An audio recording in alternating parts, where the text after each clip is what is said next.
As years go, 2016 has been, something of a dumpster fire, and yet there's still a lot of good news around the world. We tend to hear about the bad news a lot because it happens suddenly and it's often dramatic, whereas good news usually happens slowly. Like as Max Roser from Our World in Data put it, you never see headlines reading global child mortality fell by 0.00719% since yesterday. But there is lots of encouraging news. Let's start there, actually. Child mortality continues to fall around the world, and 2016 is on pace to have the fewest child deaths of any year in, thousands of years. Literally. Then there's Ebola. Remember the Ebola virus outbreak that killed more than 11,000 people in Guinea, Sierra Leone, and Liberia? It has ended, although flare-ups remain possible, and strengthening community health centers in those countries is vital to prevent future outbreaks. Speaking of ending, we are very, very close to ending the debilitating and extremely painful guinea worm disease. There were about 3.5 million cases as recently as 1986. In 2015, there were 22 cases. So far in 2016, there have been 7. And then there's malaria, which continues to be a massive global health problem, but the attention and funding it's received in the last 15 years has made a huge difference. Around the world, malaria deaths have fallen by almost half since 2000. We're also making progress when it comes to non-infectious diseases, like a large phase 3 study just found a better treatment for pancreatic cancer, and early-stage pancreatic cancer survival rates are now approaching 30%, whereas a decade ago they were under 10%. And overall cancer survival rates are also going up. Like in the US in 1980, the overall cancer survival rate was just under 50%. Today it's very close to 70%. In fact, it might even reach that milestone this year. Okay, let's move on to war. So worldwide conflict deaths were down in 2015 from 2014, and they're on pace to be down again this year. This is largely due to decreases in violence in Afghanistan and from the Boko Haram insurgency. I want to be clear though that 2016 is still a definite dumpster fire when it comes to conflict. It's just that it was worse in 2015 and worse than that in 2014. But it is worth noting that worldwide the percentage of humans who die in war has gone way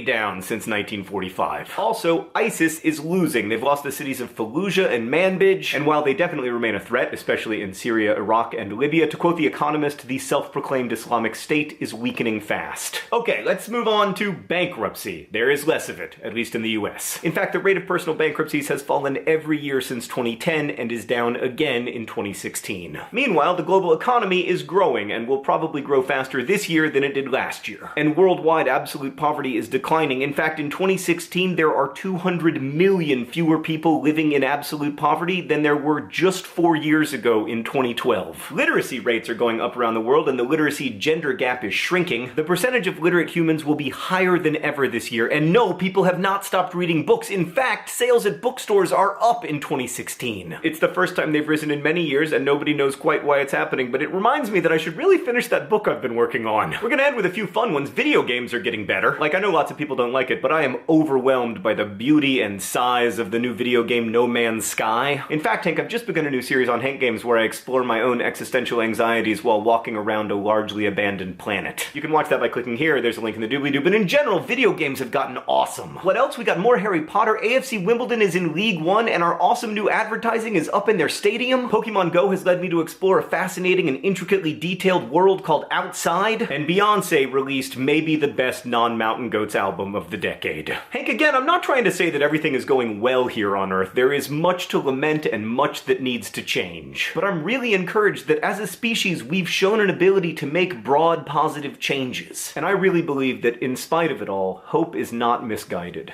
Hank, I'll see you on Friday.